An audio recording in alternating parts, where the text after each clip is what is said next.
અને હવે સમાચાર જોઈએ વિસ્તારથી તો કહેવત છે ને કે નમે તે સૌને ગમે અને આવું જ કંઈક થયું છે દેશના રાજકારણમાં 14 મહિના 427 દિવસ અને 700 ખેડૂતોના મોત બાદ એક એવો નિર્ણય કેન્દ્ર સરકારે લીધો જેને દેશવાસીઓ સહિત ધરતીપુત્રોએ વધાવ્યો છે જોકે રાજકારણ હજુ પણ ત્યાં ને ત્યાં જ ઊભું છે।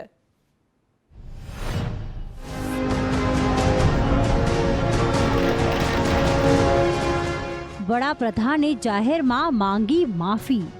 मैं आज देशवासियों से क्षमा मांगते हुए सच्चे मन से और पवित्र हृदय से कहना चाहता हूं कि शायद हमारी तपस्या में ही कोई कमी रही होगी। पहली दृष्टिए तमे लागशे कि क्या कोई भंडारो चालतो हशे। मन में अनेक सवालों आ दृश्यों ने जोईने तमारा मन में उठता ज हशे कि भाई रस्ता वच्चे आ भाई केम जलेबीनो वितरण करी रह्यो छे, केम लोकोनुं मोढुं मीठुं करावी रह्यो छे। आवा ज कंईक दृश्यो हवे गुजरातना पण जुओ। पहला जलेबीनुं वितरण, पछी फटाकड़ा फोड़ीने उजवणी करता आ दृश्यो देशभरमांथी सामे आवी रह्या छे। कारण के हमने 3 कृषि कानूनों को वापस लेने का, रिपील करने का निर्णय लिया है। इस महीने के अंत में शुरू होने जा रहे संसद सत्र में, इसी महीने में हम तीनों कृषि कानूनों को रिपील करने की संवैधानिक प्रक्रिया को पूरा कर देंगे।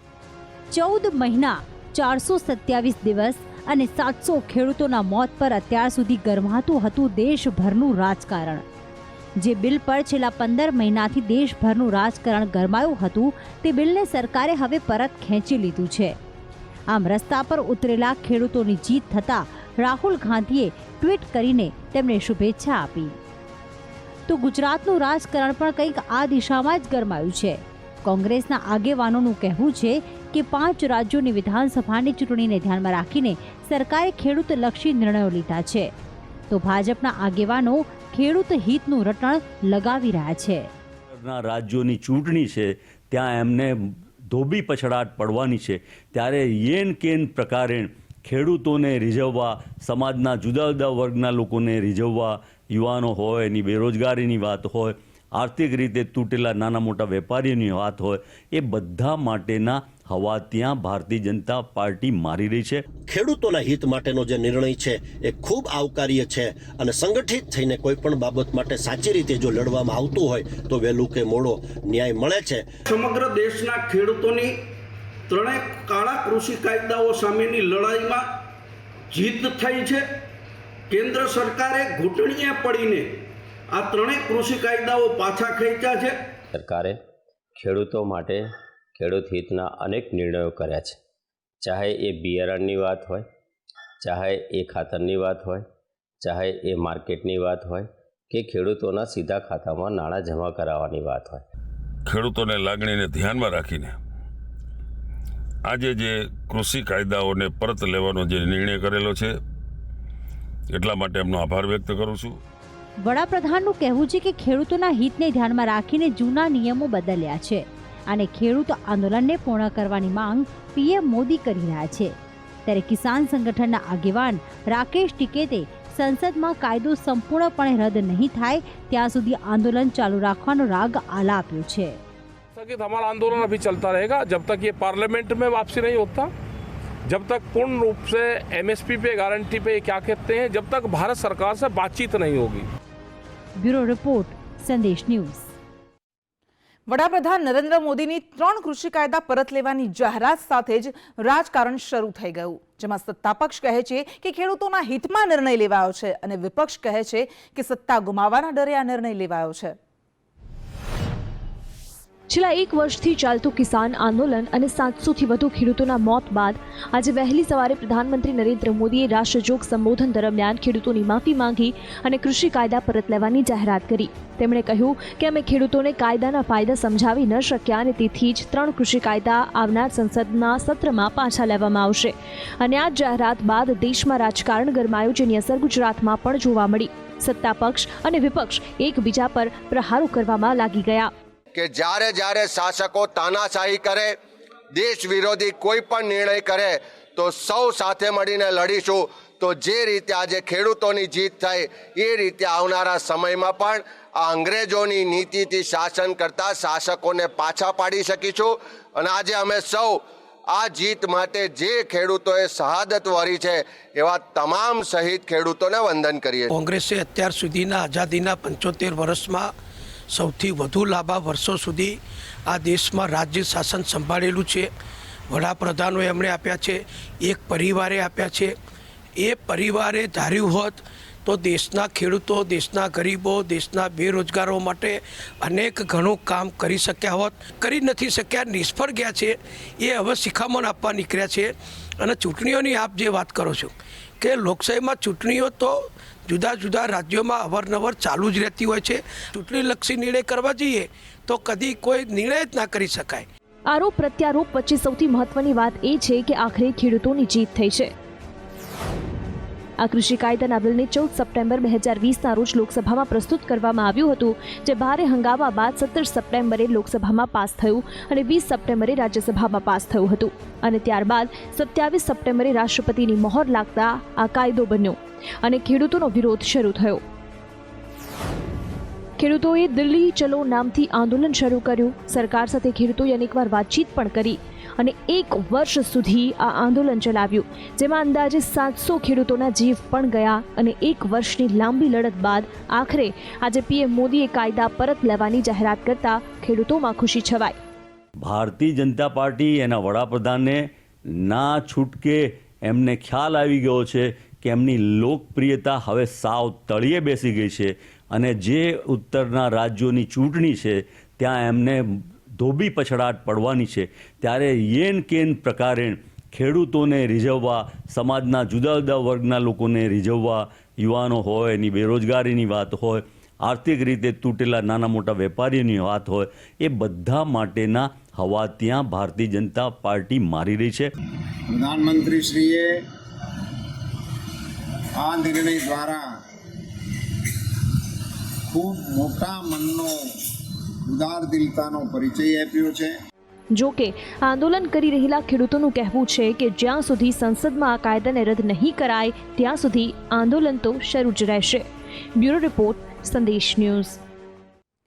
કૃષિ કાયદા રદ થતા એક તરફ ખેડૂતો ખુશ છે અને બીજી તરફ વરસાદે ખેડૂતોની મુશ્કેલીઓમાં વધારો કર્યો છે. સતત બીજા દિવસે ઉત્તર ગુજરાત અને સૌરાષ્ટ્રના કેટલાક વિસ્તારોમાં માવઠાએ મોસમ બગાડી.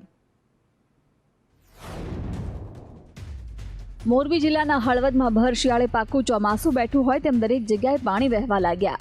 માર્ગો પર જળભરાવ થઈ ગયો. અવિરત વરસી રહેલા વરસાદને કારણે વાતાવરણ પણ વાદળછાયું અને ચોમાસાની પ્રતીતિ કરાવતું લાગ્યું. પણ ખેડૂતો માટે તો આભમાંથી વરસતું એક એક ટીપું આફત સમાન બની ગયું. દ્વારકા જિલ્લામાં પણ વાતાવરણ પલટાઈ ગયું. અરબી સમુદ્રમાં સર્જાયેલા લો પ્રેશરને કારણે દ્વારકાના દરિયા કિનારે પવનો ફૂંકાયા. વરસાદ ત્રાટક્યો. ખંભાળિયા અને કલ્યાણપુરમાં કમોસમી વરસાદનો માર પડ્યો. કચ્છના ભચાઉના સામખિયાળી પંથકમાં વરસાદી માવઠું પડ્યું. વાતાવરણ ધુમ્મસભર્યું બન્યું અને ચોમાસાની જેમ ભચાઉના માર્ગો પર પાણી ભરાયા. આવા જ પાણી ખેતરોમાં પાક ન બગાડે તેની ચિંતા ખેડૂતોને થઈ. સાબરકાંઠા જિલ્લામાં પણ સતત બીજા દિવસે મોસમનો મિજાજ બદલાયેલો દેખાયો. પોશીના હિંમતનગરમાં તો વહેલી સવારથી જ ચોમાસાની જેમ મેઘરાજાએ જમાવટ કરી. ચોમાસું તો ઉત્તર ગુજરાત માટે મોટા ભાગે કોરું રહ્યું, પણ હવે શિયાળે સરવાણીઓ શરૂ થઈ છે. સૌથી વધુ માવઠાએ કોઈ જિલ્લાને ગમરોળ્યો હોય તો તે છે બનાસકાંઠા.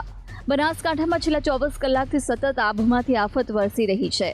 પાલનપુરમાં તો રસ્તાઓ ઉપર ચોમાસામાં ભરાય એવા પાણી ભરાઈ ગયા છે. પાલનપુર અને આબુ રોડને જોડતા હાઈવે પર તો વાહન ચાલકોને પસાર થતાં પણ સાચવવું પડે તેવી સ્થિતિ થઈ.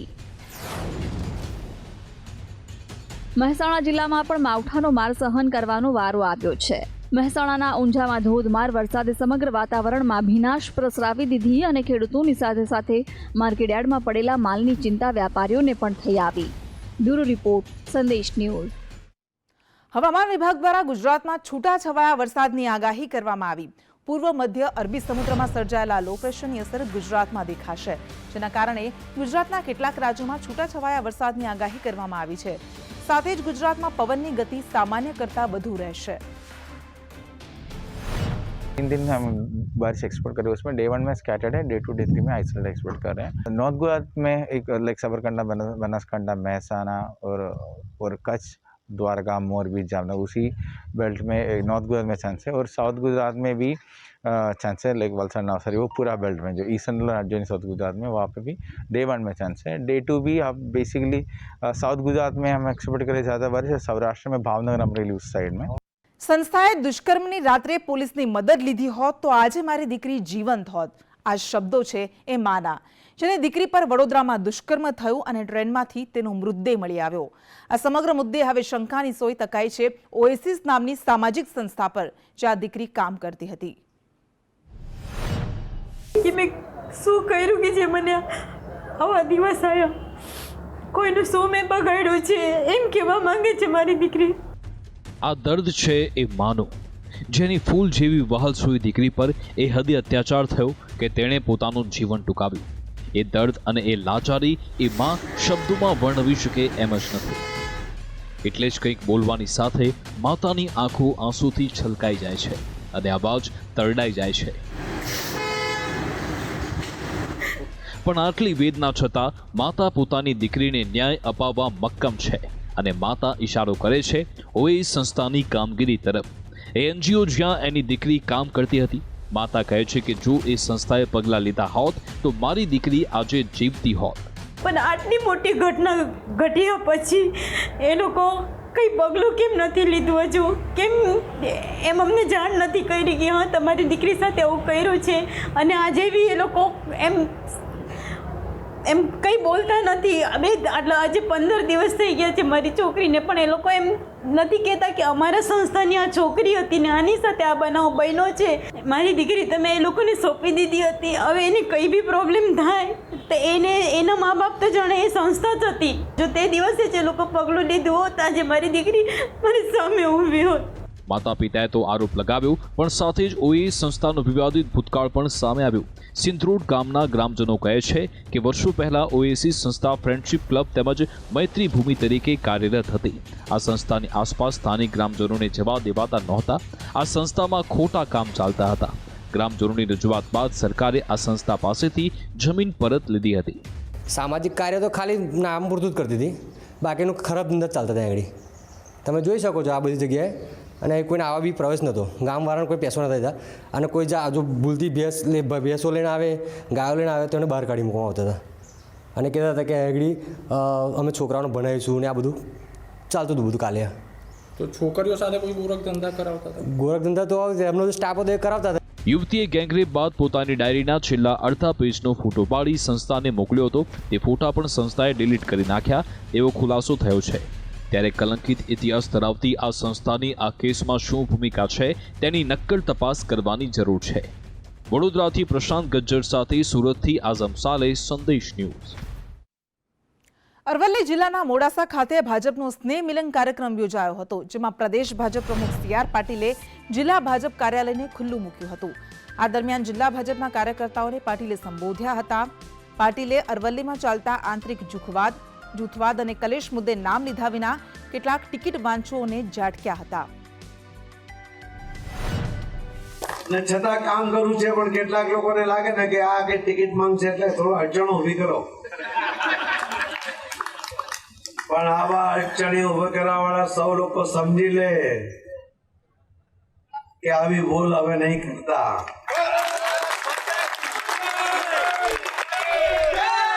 કાર્યકર્તા જાગૃત થયો છે. લારીઓ રોડ પર ઊભી રહે તે લેન્ડ ગ્રેબિંગ થાય, પરંતુ ભાજપ પક્ષના જ વોર્ડ નંબર 17ના નગરસેવક કલ્પેશ પટેલ ઉર્ફે જય રણછોડ દ્વારા તો ફૂટપાથ પર જ પોતાનું કાર્યાલય ઊભું કરી દેવામાં આવ્યું.